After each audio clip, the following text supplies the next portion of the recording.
Atos dos Apóstolos, capítulo número 27. Atos dos Apóstolos, capítulo número 27. Dê uma olhada ao seu redor, vê se tem alguém sem Bíblia. De repente você está aí com alguém que você convidou. Já agradeço a pessoa ter aceitado o seu convite. Amém? Atos capítulo 27, irmãos, nós vamos ler do versículo 13, tá bom? Todos acharam? A palavra de Deus diz assim: quando um vento leve começou a soprar do sul, se os irmãos tiverem aí essa Bíblia também na multimídia, se for na NVI, pode colocar aqui na tela, por favor. Quando o vento leve começou a soprar do sul, os marinheiros pensaram que conseguiriam chegar lá a salvo. Eu estou lendo na Nova Versão Transformadora. Por isso levantaram a âncora e foram costeando Creta. Mas o tempo mudou de repente, e um vento com força de furacão, chamado Nordeste, soprou sobre a ilha e nos empurrou para o mar aberto. Como os marinheiros não conseguiram manobrar o navio para ficar de frente para o vento, desistiram e deixaram que ele fosse levado pela tempestade. Navegamos pelo lado menos exposto de uma pequena ilha chamada Cauda, onde com muito custo conseguimos içar para bordo o barco salva-vidas que viajava rebocado. Se você já viajou de barco, eu já tive essa experiência de andar num barco e o rebocador vinha atrás, o bote de reboque. Então os marinheiros amarraram cordas em volta do casco do navio para reforçá-lo. Eles temiam ser arrastados para os bancos de areia de Sirte, diante do litoral africano. Por isso baixaram a âncora flutuante para desacelerar o navio e deixaram que ele fosse levado pelo vento. Então a experiência aqui é que eles estava tudo tranquilo, o vento estava tranquilo, de repente estourou um vento com força de furacão, e aí eles estavam costeando um território, e o vento acaba arrastando eles para dentro do mar. E agora estão sendo arrastados para dentro do mar. Eles amarram os navios, puxam o barco salva-vidas, o bote, para dentro do navio, e eles tentam continuar. Nesse navio tinham 276 pessoas dentro. E o apóstolo Paulo estava lá, e o médico Lucas também estava lá. E o texto então diz que os marinheiros amarraram cordas, e eles baixaram a âncora flutuante, agora no verso 18. Então no dia seguinte, como ventos com força de vendaval continuavam a castigar o navio, a tripulação começou a lançar a carga ao mar. E no terceiro dia removeram até mesmo parte do equipamento do navio e o jogaram fora. A tempestade terrível prosseguiu por muitos dias, e escondendo o sol e as estrelas, até que nós perdemos todas as esperanças. Amém? Quero que você salte um pouquinho e leia comigo agora. Aliás, o verso 21 ainda eu faço questão de ler a primeira parte. Fazia tempo que ninguém comia. Agora sim, salte seus olhos um pouquinho. Vamos para o verso de número verso número 44. Vamos lá para o verso 44. Os outros... então aqui já aconteceu um naufrágio, tá certo, queridos? Os outros se agarraram a tábuas ou pedaços do navio destruído. Assim, todos chegaram à praia em segurança. Amém? Só até aqui. Senhor, nós dependemos inteiramente do Teu Espírito Santo, para que essa noite seja uma noite que separe as nossas vidas em atitudes novas, em comportamento novo, em vida nova, em sensações também novas, em entendimento novo. Pedimos que o Teu Espírito Santo venha sobre nós, sobre cada um aqui, para revelar aquilo que o Senhor trouxe para o meu coração, abrindo nossos entendimentos, fazendo-nos com que vejamos tudo o que o Senhor tem para nós nessa noite, para a glória do Teu nome, em nome de Jesus. Amém. Amém. Pode tomar o seu assento em nome de Jesus, deixa a sua Bíblia aberta. Essa noite eu quero falar de um título, um tema, um assunto, que eu não encontrei outro título a não ser aquilo que é mesmo. Na tempestade e depois da tempestade. Amém? Vamos falar isso juntos? Na tempestade e depois da tempestade. Fale mais uma vez. Na tempestade. Muito bem. Então o sermão, ele só tem dois assuntos. Na tempestade e depois da tempestade. Então nesse momento eu vou falar na tempestade. E no segundo momento eu vou falar depois da tempestade. Amém? Você está aqui? Bom, versículo número 20 é o que vai dar base para nós. Então vou pregar em cima de 2 versículos apenas. O versículo 20, e eu quero que você acompanhe a leitura. A tempestade terrível prosseguiu por muitos dias, escondendo o sol e as estrelas, até que perdemos todas as esperanças e fazia tempo que ninguém comia. Só até aqui. Todos nós passamos por tempestades. Amém? Todos nós passamos. E quando eu falo de tempestade, eu não estou falando de uma tempestade de chuva, de raio, de trovão, mas tempestades, situações difíceis que nós atravessamos nas nossas finanças, por exemplo. Um tempo onde nós passamos a dever, não conseguimos pagar os nossos compromissos. Um tempo onde nos falta o emprego, as coisas começam a apertar. Outros passam tempestades na saúde. A saúde começa a ficar, de repente, deteriorada, e num dado momento você faz uma consulta e descobre que algo de errado está acontecendo com você. E aquilo paralisa a sua vida, seus recursos são gastos naquilo, aquilo mexe com você em muitas áreas. Outros passam por tempestades dentro da família. O casamento começa a vivenciar situações difíceis, o marido não consegue entender a esposa não consegue entender o marido, ou um filho entrou para o mundo das drogas, ou então foi parar numa prisão, e a família passa um tempo de tempestade. Outros passam, por exemplo, por tempestades emocionais, quando a gente é bombardeado com más notícias de todas as partes. Eu presenciei uma pessoa muito querida, vendo pessoas que ela muito amava, morrendo. De repente chega a notícia que um tio morreu, depois um primo morreu, depois um cunhado morreu, depois uma irmã morreu, e isso foi demais para as emoções dessa pessoa, e essa pessoa se viu numa situação de insegurança, com medo do futuro, com medo daquilo que vinha pela frente. Isso tornou essa pessoa uma pessoa muito sem estabilidade, uma pessoa com muito medo de tudo, e passou a ser dependente de remédio para poder vencer. Então todos nós passamos por tempestades. Talvez, e eu estou pregando para alguém aqui nessa noite que está passando por tempestade. Eu estou falando com alguém aqui que está aqui nessa noite, que está vivendo uma tempestade. A questão que faz com que as tempestades baguncem tanto conosco é que nós temos uma visão errada e pensamos o seguinte: se nós estamos com Deus, nós não vamos precisar passar por tempestade. Começamos a ouvir essas coisas. Olha, pare de sofrer, se você anda com Jesus não tem sofrimento. Isso tudo é uma grande mentira. Nós aprendemos que se Deus estiver conosco, nós vamos ser realmente felizes. Não vamos ter problemas. Se Deus está conosco, nós não vamos ter dificuldades, nós não vamos sofrer. E isso é uma mentira. Porque todos nós vamos passar por tempestades. A gente pensa assim: mas se Deus é comigo, por que meu filho teve que morrer? Mas se Deus é comigo, por que eu perdi o emprego? Se Deus é comigo, por que o meu marido morreu e eu fiquei sozinha para cuidar dos meus filhos? Porque se Deus é comigo, e eu não consigo pagar essa casa que eu financiei. Se Deus é comigo, porque esse carro com que eu ando, que muita gente tem inveja do carro que eu tenho, mas não sabe que eu estou com um monte de prestação atrasada dele. Se Deus é comigo, por que isso está acontecendo? Se Deus é comigo, por que eu tenho que enfrentar uma luta contra o câncer? Então nós fomos ensinados de forma errada, e começamos a acreditar nisso. Agora escute uma coisa, a questão é que nós não podemos deixar que a presença da tempestade signifique para nós a ausência de Deus. Nós não podemos jamais deixar que a presença da tempestade signifique ou se torne a ausência de Deus para nós. Diga comigo: a presença da tempestade não significa a ausência de Deus. Talvez agora você diga até um amém entusiasmado, né? Até um, é isso aí. Mas escute uma coisa: na hora da tempestade as suas concepções mudam. Na hora da tempestade o seu comportamento é alterado. Na hora da tempestade as suas atitudes são outras. E por quê, pastor? A verdade é que quando nós estamos numa tempestade, nós fazemos a seguinte pergunta: onde está Deus? Onde está Deus? Cadê Deus? Onde Ele está? Onde está Deus na tempestade? Eu não consigo ver Deus aqui.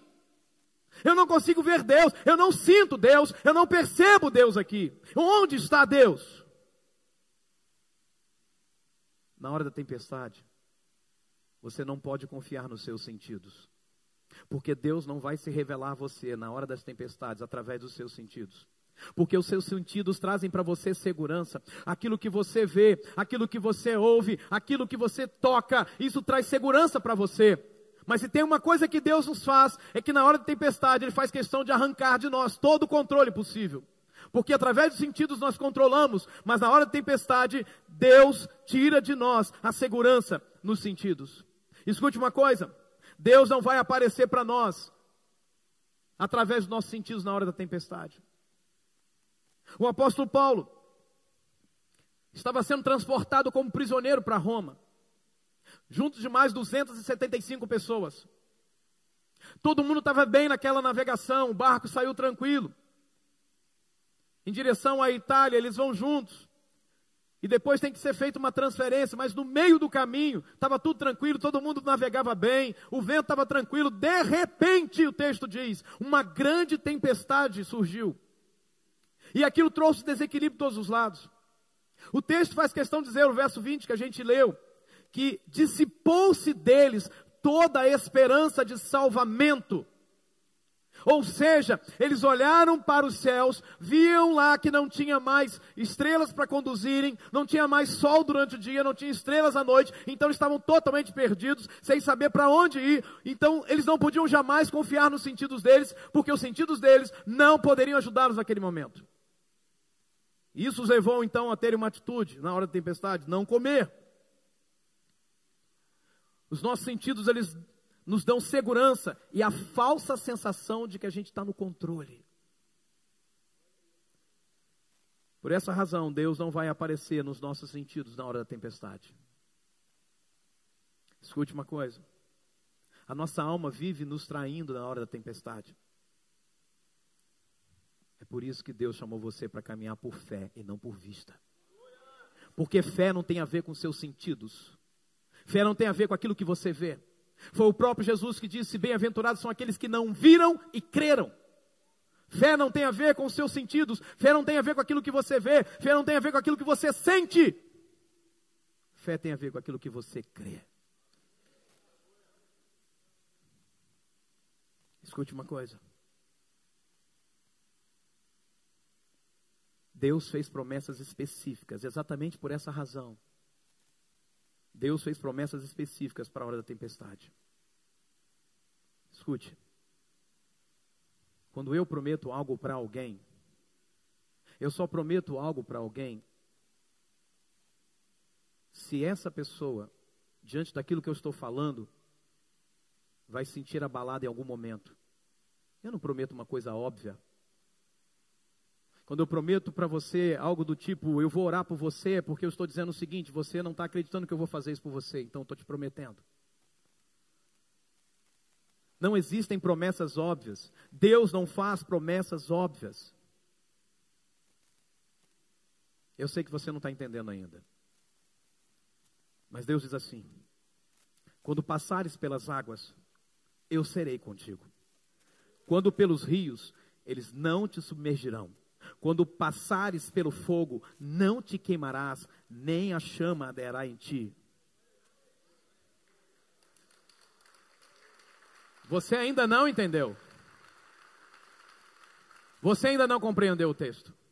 Deus está dizendo o seguinte, quando você passar pelas águas, ainda que você não me veja, ainda que você não me sinta, eu estou te fazendo uma promessa, eu estarei com você lá.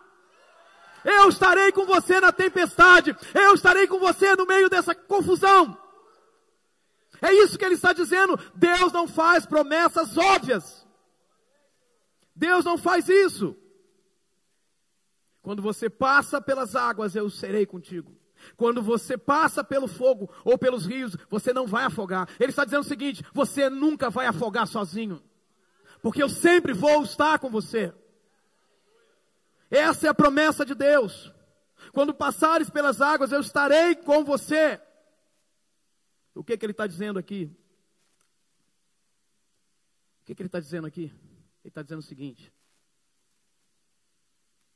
Quando você passar pelas águas, eu vou estar com você. Porque se fosse fácil para você ver Deus na tempestade, Ele não te prometeria isso. Essa promessa tem um fundamento. Deus não faz promessas óbvias. Deus está fazendo uma promessa porque Ele sabe que nossa alma vai nos enganar na hora da tempestade. Ele sabe que nós vamos procurar, através dos nossos sentidos, nos certificar de que Ele está conosco. E nós queremos provas para isso. E Ele diz, não preciso de prova, você só precisa de fé. Deus não mente. Ele disse que estaria e Ele está. Se fosse óbvio perceber Deus na tempestade, Ele não prometeria isso. Se fosse óbvio, Deus nunca prometeria. Deus só promete aquilo que pode estar em jogo, aquilo que pode ser comprometido por alguma razão. E nesse caso são as nossas emoções, é a nossa alma cansada. Escute uma coisa, seus sentidos não são confiáveis na tempestade. Quando há tempestade, a visão fica comprometida.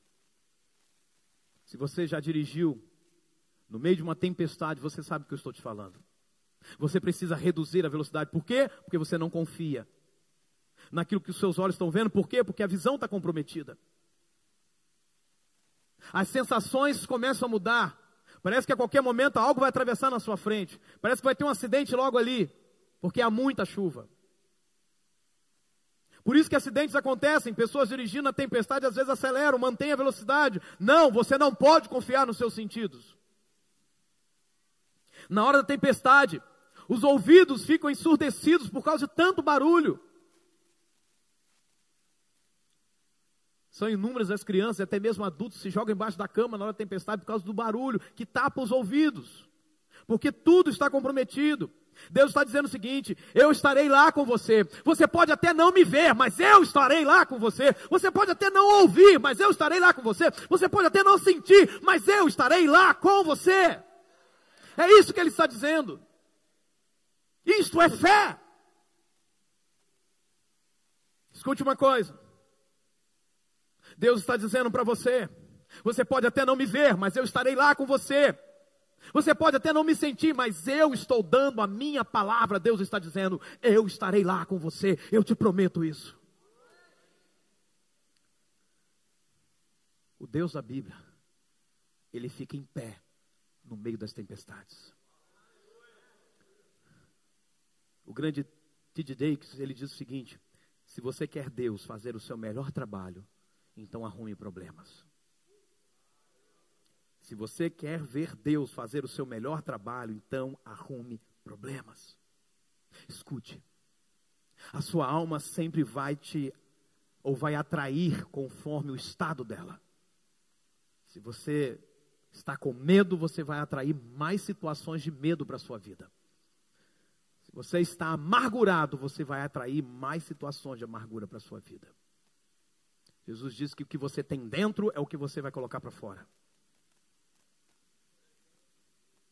Escute, exatamente por isso, que uma das coisas que ficam claras para todos nós é que a nossa alma precisa de treinamento e repetição. Diga comigo, treinamento, repetição. Diga treinamento, repetição. E esse foi o maior engano que eu cometi na minha vida enquanto pastor, de achar que bastava eu pregar um sermão e toda a igreja ia entender e todo mundo ia viver e praticar, e aí que eu me dei mal. Porque você precisa de repetição. Tudo que você e eu aprendemos na escola, aprendemos por causa da repetição. Todo dia o mesmo exercício, todo dia a mesma tarefa, toda semana. Enquanto aquilo não ficasse vivo dentro de nós, a gente não passava para a próxima fase. Escute, sabendo disso, que a minha alma e a sua alma precisam de repetição, Deus fez questão de colocar 365 vezes a expressão, não temas, e as suas variantes. 365 vezes, um ano tem quantos dias? Um dia, uma promessa para cada dia. Não tenha medo, não tenha medo, não tenha medo, não tenha medo, não tenha medo, não temas, não temas. Será que você vai me deixar pregando sozinho aqui? Vira para alguém que está do teu lado, diga para ele, não temas, não temas, não temas. Deus disse para você não ter medo.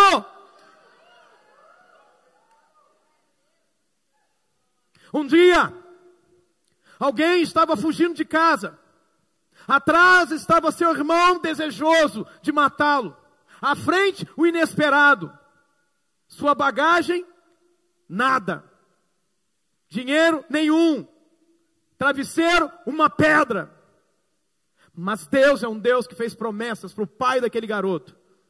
E Deus chega até ele e diz para ele o seguinte: eis que eu estou contigo, e te guardarei por onde quer que fores, e te farei voltar a esta terra, porque te não desampararei, até cumprir eu aquilo que te hei referido. Deus fez uma promessa para Jacó: Jacó, eu vou passar com você por tudo, e eu só vou deixar você, essa promessa só vai perder o valor quando tudo for cumprido na sua vida. Deus fez promessas.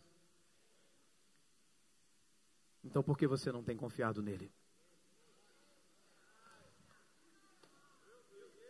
Deus não mente. Deus te fez promessas. E por que você ainda fica duvidando? Jacó permaneceu com essa noção na vida dele até o último dia da vida dele. E num dado momento, ele chama sua família e diz assim, Gênesis 35:3, levantemo-nos e subamos a Betel. Farei ali um altar. A quem? Ao Deus que me respondeu no dia da minha angústia. E ele diz, e que me acompanhou no caminho por onde andei. Você está entendendo? Quando você olha para Jacó, você não vê derrota na vida de Jacó. Porque Jacó sabia que ele era todo errado. Jacó sabia que ele era uma pessoa com caráter todo deturpado. Mas Jacó sabia de uma coisa, que Deus não era assim. Que o que Deus prometeu, ele iria cumprir. Então Jacó caminha por todas as situações da vida dele, mas o tempo todo Jacó está dizendo, Deus me acompanhou no caminho por onde andei. Do jeito que ele prometeu no verso 15 do capítulo 28. Estarei com você até o fim.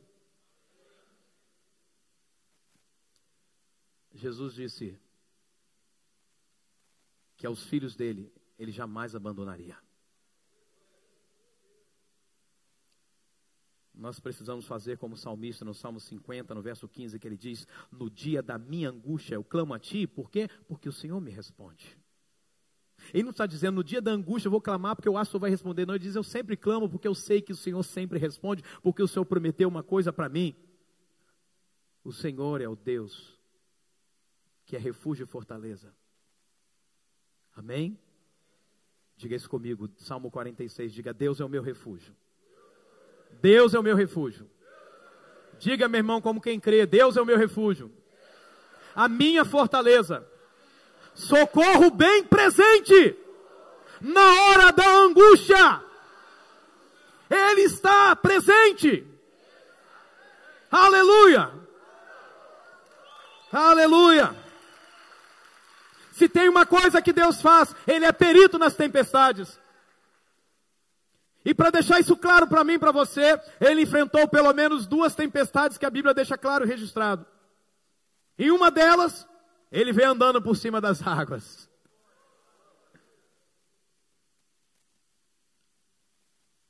Na segunda delas, Ele estava dormindo no barco.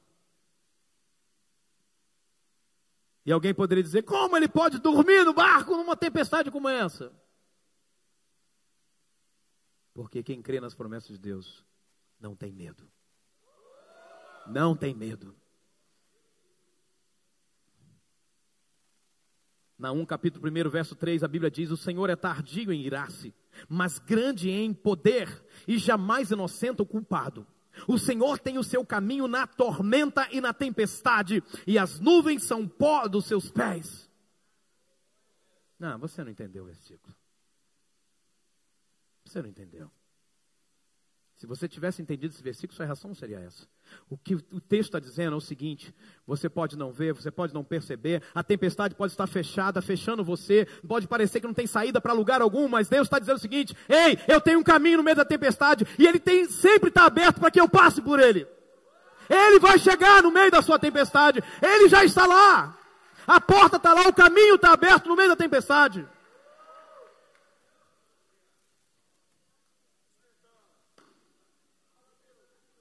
Vai esquentar mais agora. Porque agora eu quero falar sobre depois da tempestade. Amém? Olhe para a sua Bíblia, verso 27.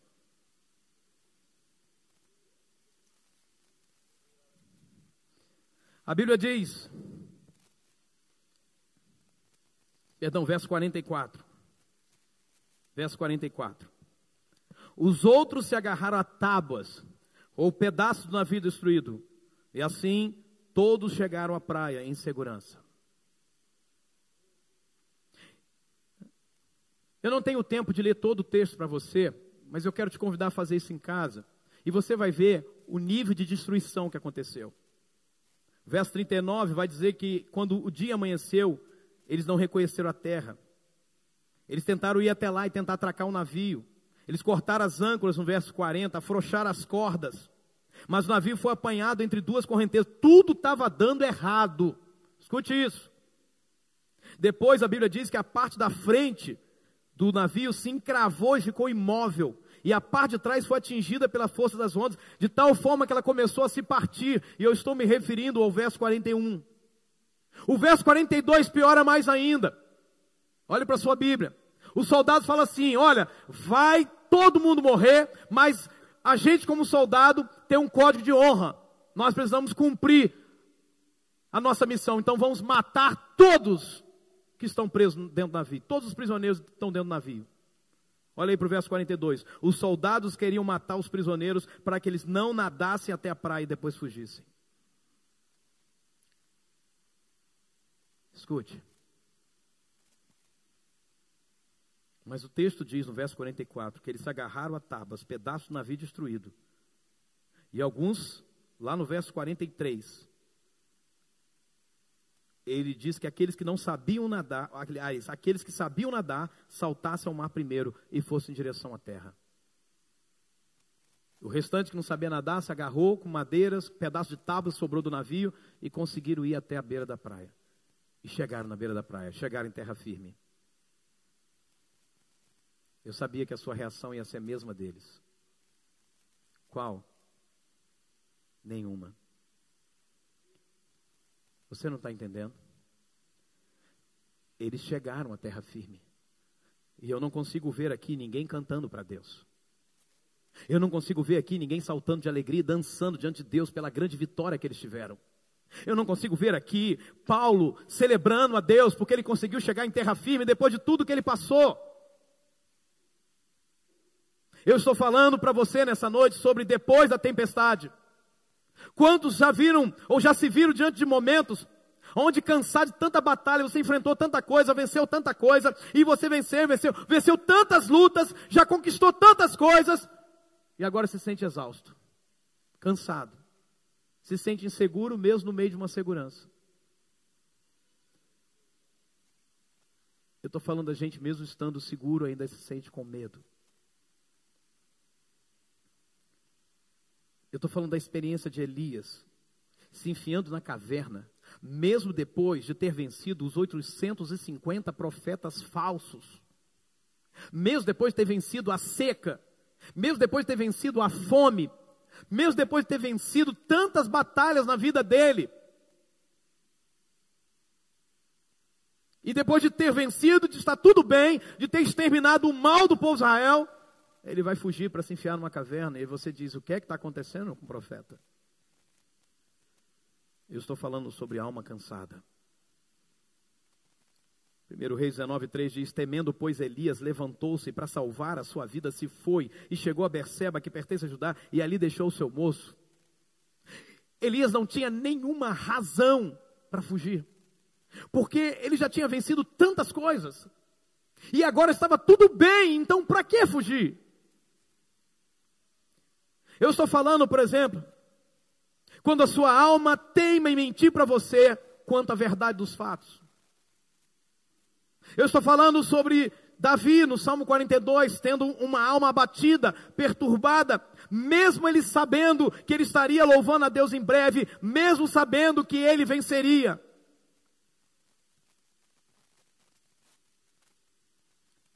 Ele diz isso, porque estás abatido, minha alma?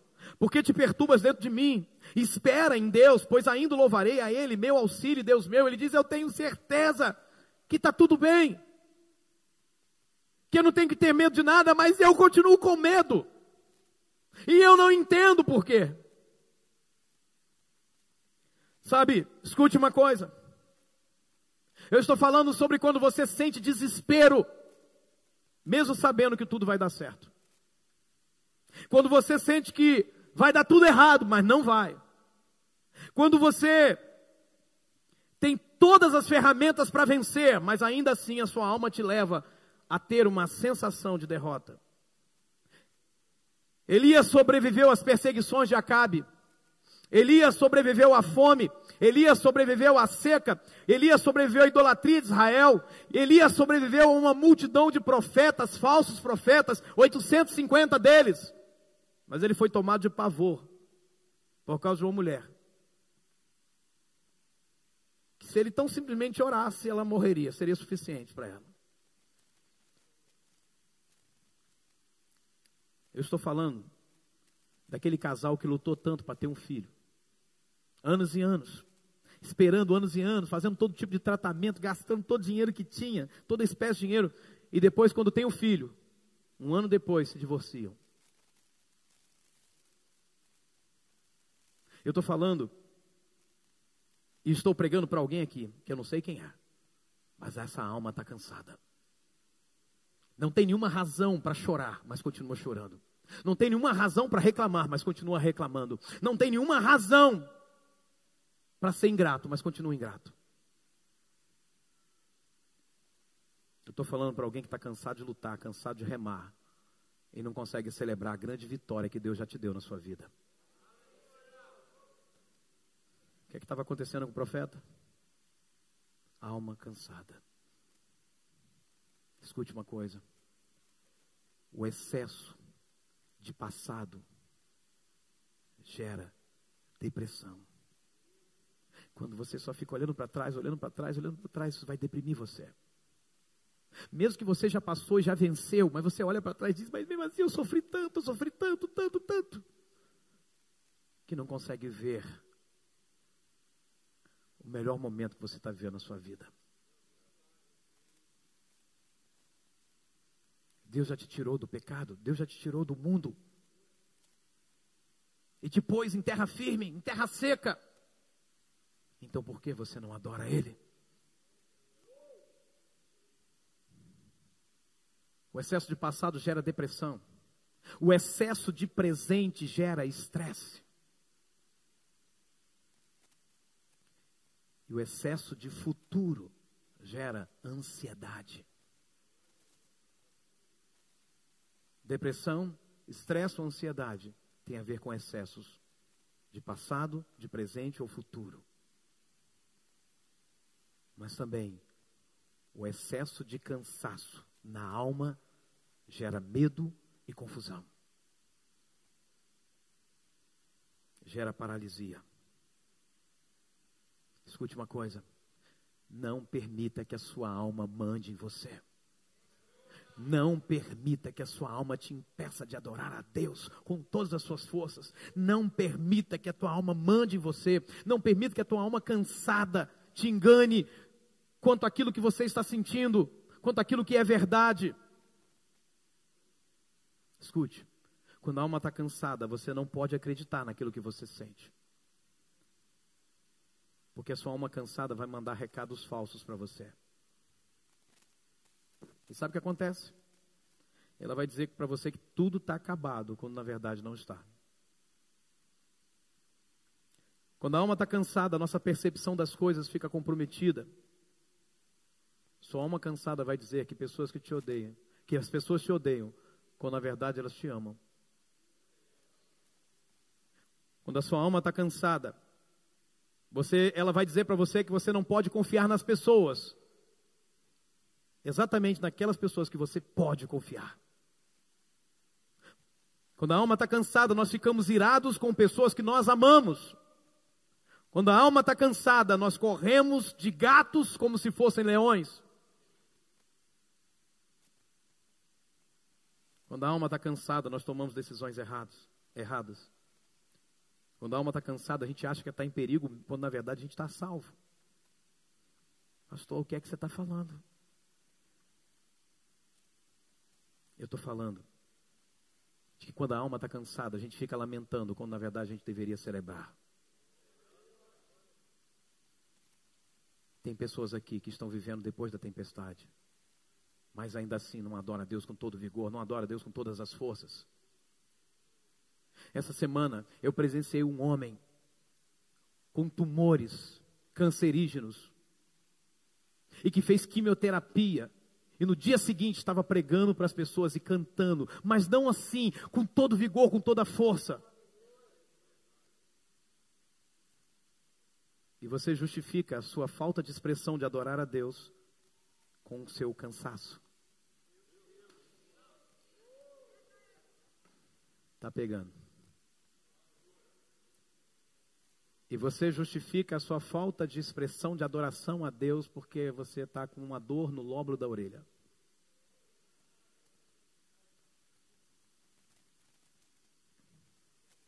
A alma cansada te deixa com medo. A alma cansada te faz sentir sem forças, pequeno diante de qualquer situação. Ah, você disse isso. Ah, você disse, Deus, se eu conseguir pagar essa casa, eu vou te adorar com todas as minhas forças. Deus, se o Senhor me der esse carro, eu vou adorar o Senhor com todas as minhas forças. Deus, se o Senhor salvar meu casamento, eu vou te adorar com todas as minhas forças. Deus, se o Senhor me tirar dessa situação que eu me enfiei, Senhor, eu te prometo que eu vou dar o meu melhor para o Senhor. Deus, você passou por essa situação. Deus te tirou dessa tempestade. Deus salvou você. Deus te libertou. Deus te arrancou do pecado. O que você tinha antes de conhecer Jesus eram só dívidas. Hoje você pode sair com a sua família para tomar um picolé. Então por que você está aí sentado ainda e não adora a Deus?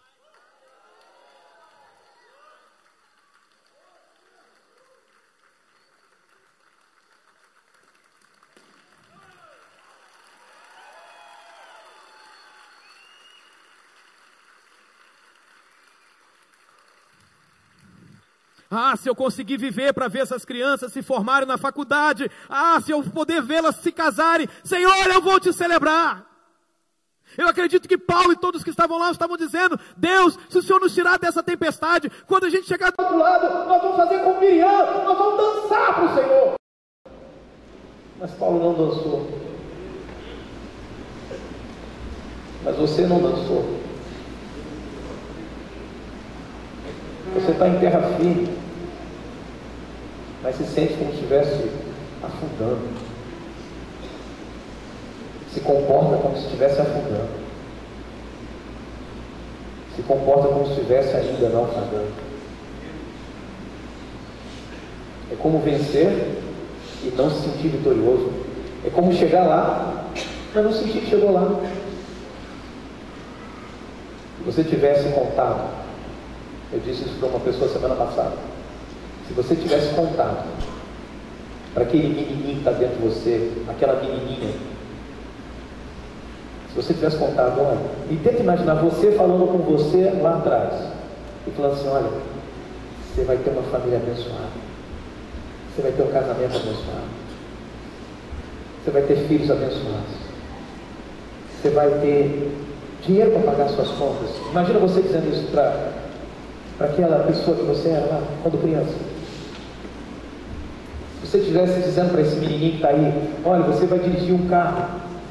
Se você estivesse dizendo para esse menininho que está dentro de você, que ele estaria dirigindo, quando adulto, o carro que você dirige hoje, eu pergunto para você, aquele menininho iria acreditar que teria tudo que ele tem hoje? E você tem tudo isso.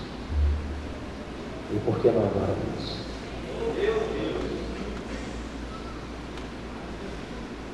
Se você pudesse voltar ao passado e contar para você mesmo que você teria tudo que você tem hoje, certamente você, quando era criança, não acreditaria.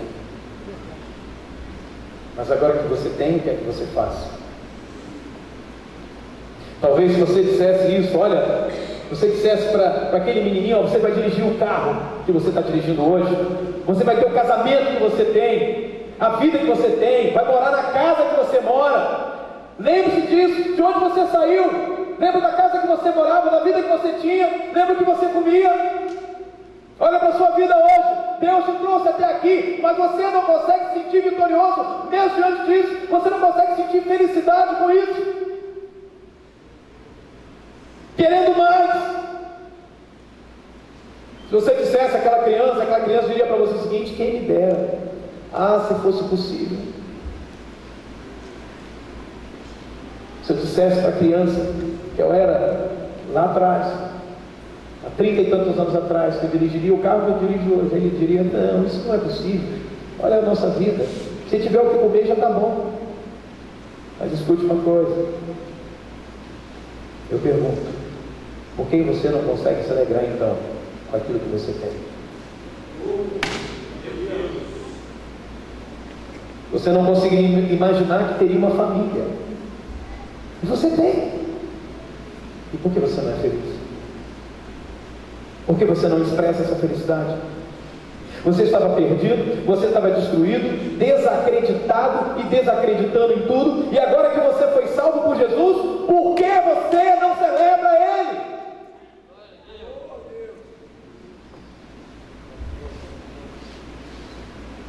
Havia uma enfermidade na sua vida e Deus te curou. E por que você não canta para Ele como quem foi curado?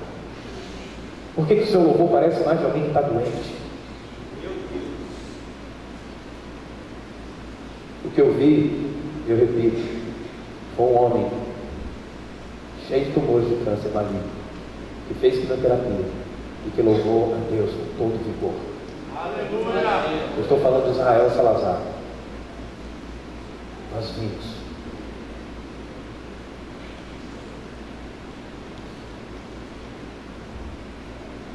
E agora você está aí, sentado, e não celebra a Deus com sua vida, sua vitória.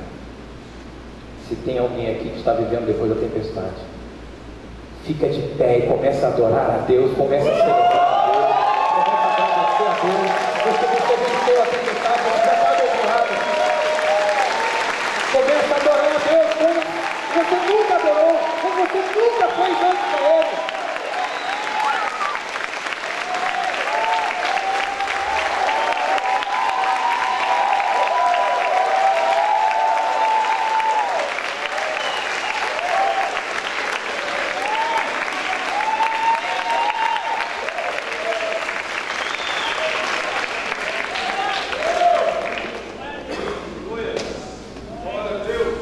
Você está na tempestade, ou você está depois da tempestade? Essa noite o seu auditório se divide apenas em dois grupos: os que estão na tempestade e os que estão depois da tempestade. E Deus está tratando com os dois grupos, e Deus quer continuar tratando com você. O que Deus está dizendo para você nessa noite: se você está na tempestade, Ele fez promessas para os filhos dele. E você pode não me ver, você pode não me sentir, mas eu estou te dando a minha palavra, que eu estou com você na tempestade. Se você é daqueles que está na tempestade, não consegue ver, não consegue perceber, e precisa dizer para Jesus nessa noite: Senhor, eu preciso mais fé. Sai correndo do seu lugar dentro da frente. Se você está depois da tempestade e diz: Senhor, eu preciso mais fé para te adorar também, para te exaltar, para te glorificar, para não ser um alguém apático no reino do Senhor. Eu preciso dar mais a minha vida no teu reino. O Senhor me deu tudo que eu tenho. O Senhor me arrancou da tempestade. Eu me agarrei em tábuas.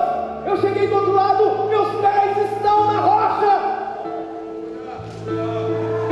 Então, Senhor, eu não vou ficar dando ouvido para minha alma, que me engana a todo tempo.